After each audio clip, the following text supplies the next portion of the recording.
सकाळच्या घाईमध्ये अगदी 10 मिनिटात तयार होणारा हा कोबीचा पॅटीस अगदी 2च साहित्यामध्ये आणि कमी वेळात तयार होतो.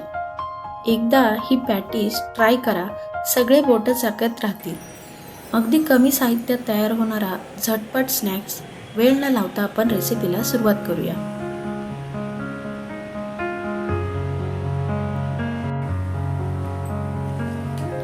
इथे एका ताटामध्ये मी सर्व भाज्या वेजीज घेतलेल्या आहेत. कोबी, कोथिंबीर, कांदा आणि मिरची. इथे उकडलेला बटाटा. आता या बाउलमध्ये आपण सर्व जिन्नस एकत्र करून घेऊया. तर इथे मी कोबी बारीक चिरलेला तो घालून घेते आहे.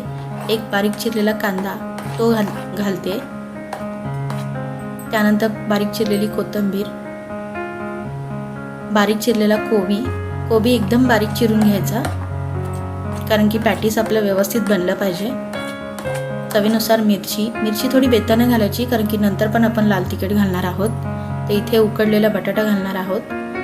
इथे मी 2 मध्यम आकाराचे बटाटे उकडून घेतले आहेत आणि त्याला किसून घेतलेला आहे. तुम्ही स्मॅश करून पण घेऊ शकता. सर्व बटाटा घालून घेऊया आपण. आता इथे मी बाइंडिंगसाठी 2 चमचे कॉर्नफ्लॉवर घालत आहे.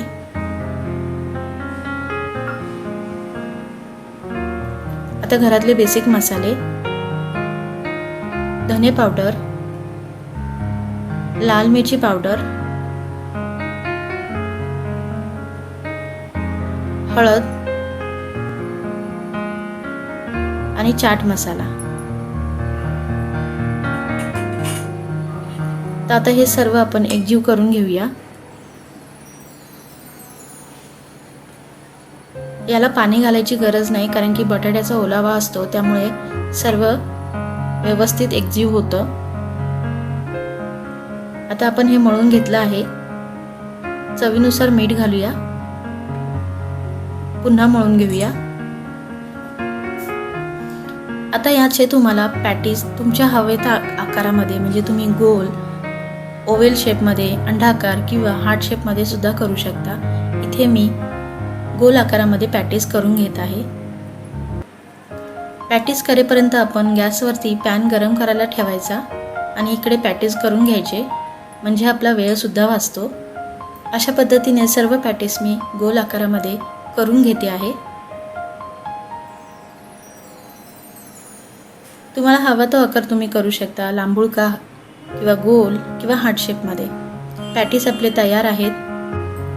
तवा आपला छान गरम होत आहे. पॅन आपला छान गरम होत आहे. अगदी थोड्याशा तेलावरती सुद्धा हे पॅटीस छान खरपूस भाजले जातात. तर इथे मी अर्धा चमचाच तेल घालत आहे. सर्व बाजूने तेल घालून घेणार आहे. खूप जास्त तेल नाही घालायचं. तेल आपलं छान आता तापलेलं आहे.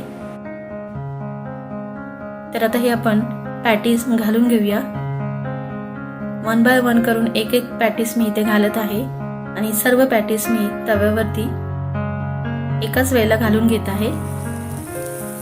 तुम्ही बघू शकता पॅटीसला रंग किती छान पिवळा धम्मक आलेला आहे आणि ते शेकल्यावरती पण खूप छान दिसतात.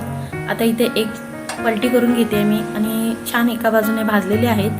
सेम आता सर्व पलटी करून घेऊया आपण. तर आता आपण दोन्ही साईडने हे भाजून घेणार आहोत. हे पॅटीस तुम्ही सकाळी पुदिन्याच्या चटणी बरोबर किंवा अगदीच घाईच्या वेळामध्ये टॅमॅटो केचप सुद्धा सोबत तुम्ही खाऊ शकता आणि लहान मुलांच्या टिफिनला सुद्धा देऊ शकता. तर ही कोबीची पॅटीसची झटपट रेसिपी तुम्हाला कशी वाटली? इथे आपले पॅटीस सर्व तयार झालेले आहेत. मी काढून घेतले आहेत. आपण प्लेटिंग करूया. तर मंडळी, ही झटपट अशी कोबीची पॅटीसची रेसिपी तुम्हाला कशी वाटली कमेंटमध्ये नक्की सांगा. लाईक, शेअर, सबस्क्राईब करायला विसरू नका. धन्यवाद.